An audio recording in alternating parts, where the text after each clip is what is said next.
The Message of the Empty Tomb. Paiva Netto. Article.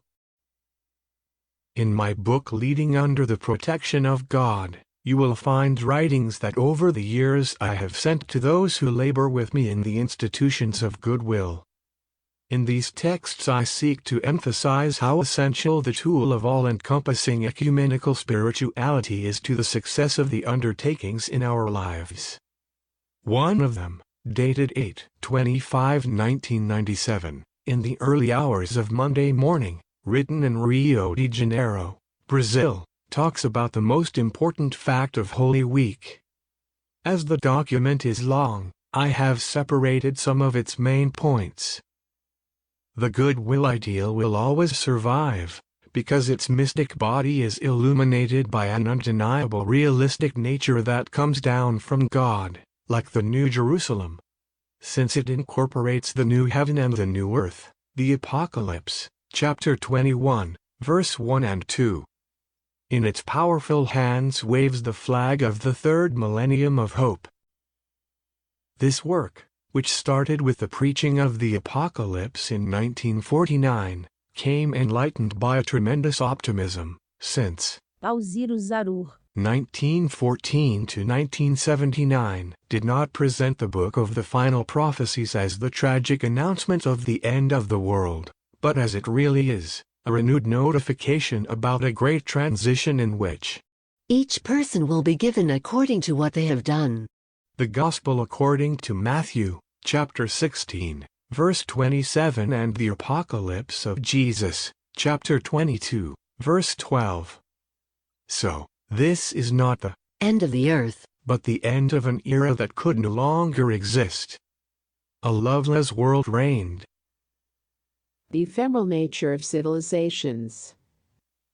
Civilizations that considered themselves irreplaceable had their quotes, eternity, revealed as ephemeral, like the short duration of Malherbe's roses. Now, we are spirit, and as such, infinite. This being so, we cannot be afraid of the constraining boundaries of time and space, as some want, nor can we despise God's prophetic message.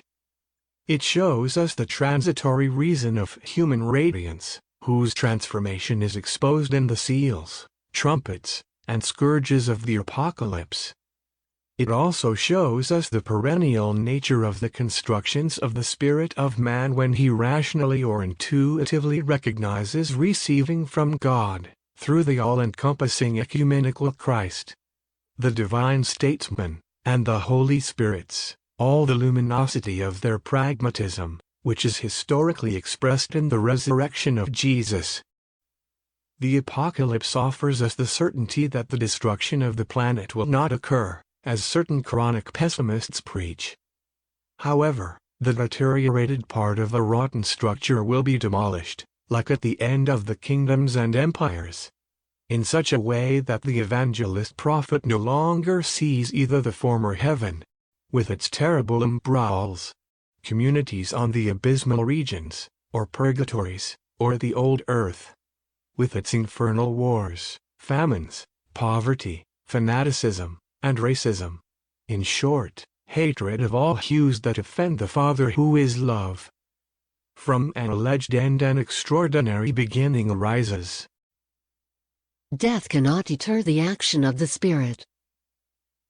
Just as the resurrection of Jesus, which was emblematically symbolized by the empty tomb, alerts us to the fact that death cannot deter the action of the Spirit, so we shall perpetually have the certainty of more auspicious times. It is God who states in the Apocalypse, chapter 21, verse 5, that, despite all the pain caused by human folly, He will make all things new. We need, therefore, to cooperate in favor of this fortunate desideratum. The second epistle of Peter chapter 3, verse 12. Young people of goodwill, of body and soul, you have no other task but to preach in all languages, and to all nations, the politics of God, in other words, the gospel apocalypse of Christ. And always in spirit and truth, under the light of the new commandment of the sublime leader of humanity. Love one another as I have loved you. Only by this shall all of you be recognized as my disciples. There is no greater love than to lay down his own life for his friends.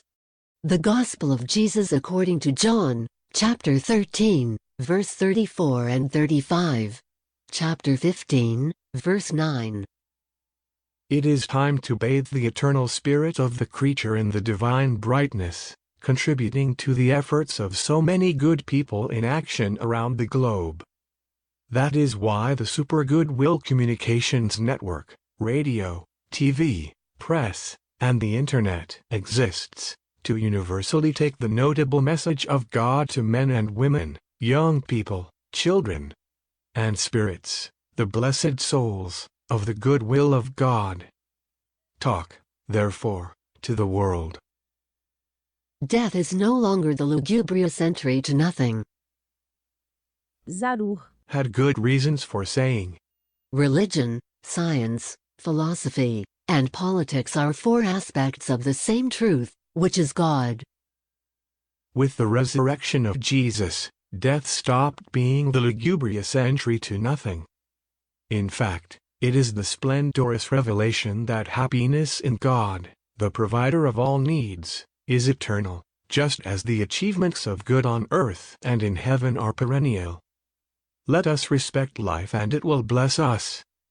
When the heavenly friend revealed the empty tomb, he did away with the impossible because, as he promised, he rose from the dead to eternity, and us with him. Thank God. Happy Easter. José de Paiva Netto. Is a writer, journalist, radio broadcaster, composer, and poet. He is the president of the Legion of Goodwill, LGW,